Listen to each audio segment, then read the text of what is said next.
Yes, guys, welcome back again. Another Hope podcast, which means, Helping other people everywhere. all right, now that we've got Brad's quota for things to say on the podcast, now that we've got that out of the way, let's just get down to it. So, yeah, keep liking, subscribing, sharing. Last time we had Audrey from Receipts Pod. That one was a good one. Today we have Stana Man. Stana Man? Let's just call him Stana Man, yeah. Yeah, let's call him Stana. Rapper. This is not another one of Brad's people. Brad always brings his people up here. So hopefully, no, it's not hopefully. He's got a really good story in it. So we're just going to get into it and just bring him in here, man. And yeah, see how it goes as always. So I'm just going to bring him in now. And while I'm doing that, I'm going to let you guys know that before we started, Brad was trying to make sure his beard looked all good for you lot. So it looks terrible. Huh? Why are you trying to hook me up for? Always. Well done. Yes, what's happening? Yes, love that. Yes. Love that. What's good, man? Well, go on, you look good, yeah? We're good. You all right, man? Yeah, man, I'm blessed, man. It's there, innit? Yeah, it's funny, yeah, because normally Brad waits about 10 minutes to say something. He's ready to talk today. Don't let me talk. This boy talks for fun. So you don't let me talk, so I can't get my words in edgeways. So. Is that what it's like, yeah? Now you're someone he don't know. He's gone quiet. Well, but yeah, man, what's going on, man? How you doing, man? No, I'm doing good, man. You know, just chilling out, lockdown and all that. You know how it goes, man. Lockdown, just bored, trying to find ways to stay busy. You know what I'm saying? What you been like getting up to during lockdown? I've just been doing a lot of studying with this media stuff, man. I've just started a media company, and I'm trying to bring out a few shows this year, man, to do with music and that. Do you know what I mean? So I've just had my head in that. Yeah. Did you always want to do music, or was that something you kind of fell into? Yeah, I always wanted to do music, to tell you the truth. Always wanted to be involved in the industry and always loved music. Do you know what I mean? Had a passion for it, writing it, performing it. Do you know what I mean? Yeah, I definitely hear that. But what's music like in this climate though? Is it hard to really jump on, or would you say it's easier than back in the day because the social media era and everything? I think it's way easier, you know.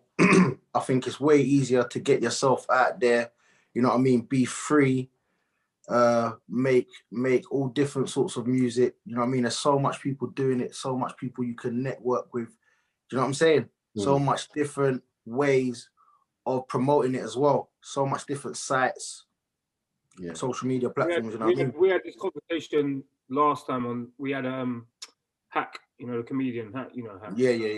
Put him on and asked him the question as well, because of all this Instagram and all social media, Twitter, everything out there. In your scene, like the music thing, do you think it's because people just have to make one good song and they get hyped off of that and then they can live off that for a while? Do you think that the social media influence in like talent, people like yourself, I know your music and I know you're talented and you speak about where you're from and stuff like that, but there's a lot of artists out there now who really ain't got the talent as you, but because of social media and who they got behind them can lift themselves up through one song and live off that. Yeah, you know what it is?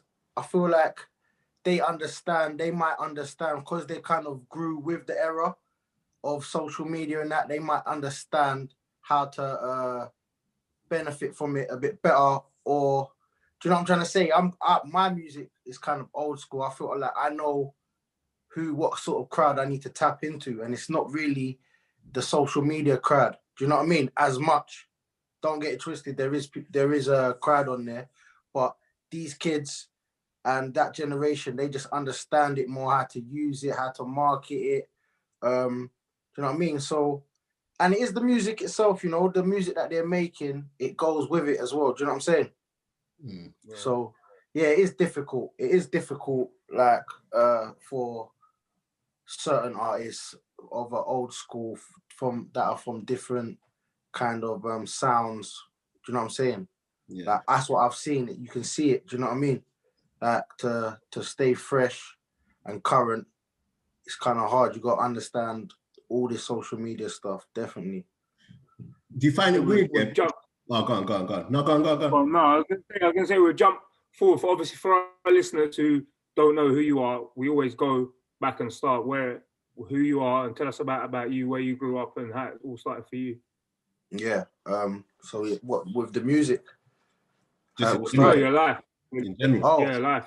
so yeah, I grew up in Waltham Forest, East London. Do you know what I mean? Walthamstow, Leytonstone.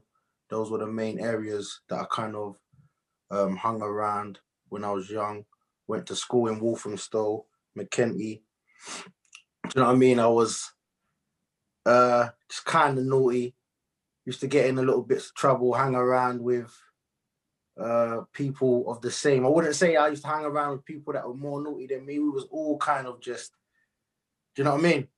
From the roads, going out after school, hanging around, getting into trouble. Do you know what I mean? That's like kind of started with like crime.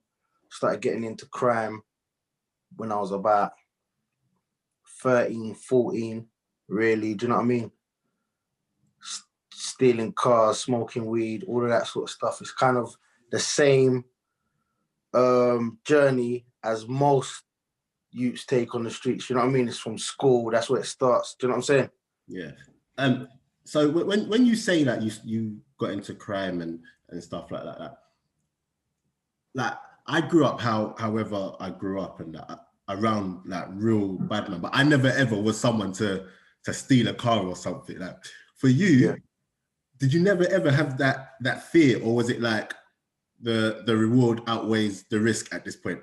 I'd always wanted to know like what goes on.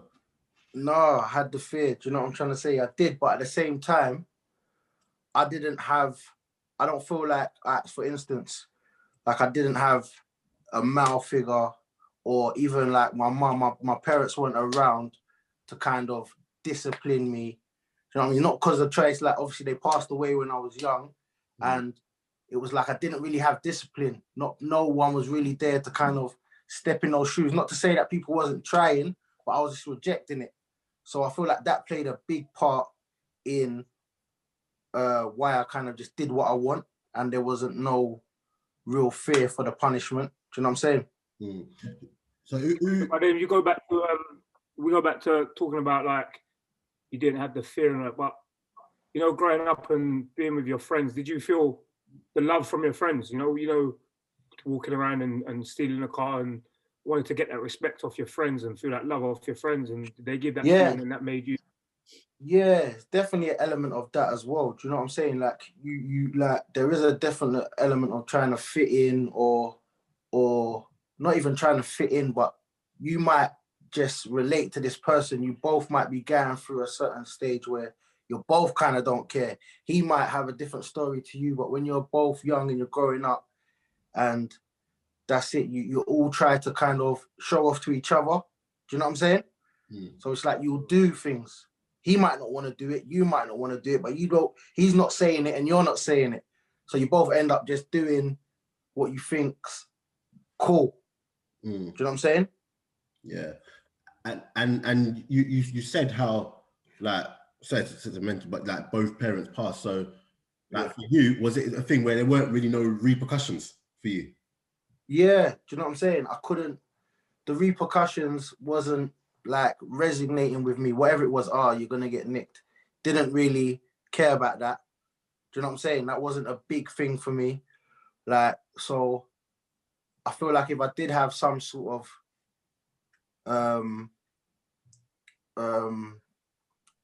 do you know what I mean, parent there to kind of discipline me, like, or something more firm, then maybe I would have been a bit more grounded, do you know what I mean, and disciplined. Yeah. But I was just reckless. Was there a point where you looked and you actually thought, nah, the stuff I'm doing is actually mad, but you just have to keep going? Yeah, no, like, so prison, when I started to go to prison, when I started to go jail a lot, that's when you get time to stop and think like, do I want to be here when I can be out there? How can I change what I'm doing from, do you know what I'm saying? So I don't end up back here. So you start to, maybe you do a few courses in prison and that they teach you. You get to meet other people that are kind of going through similar situation. And that's when it starts, do you know what I mean? The growth, that's when it starts. Like when, and that's what prison was for me. That was the discipline, like bam. Do you know what I mean? That was the hit in the face, like, yo, we got to check yourself now. But like I did gradually get worse as I was growing up. So it did take like a long sentence to really make me check myself.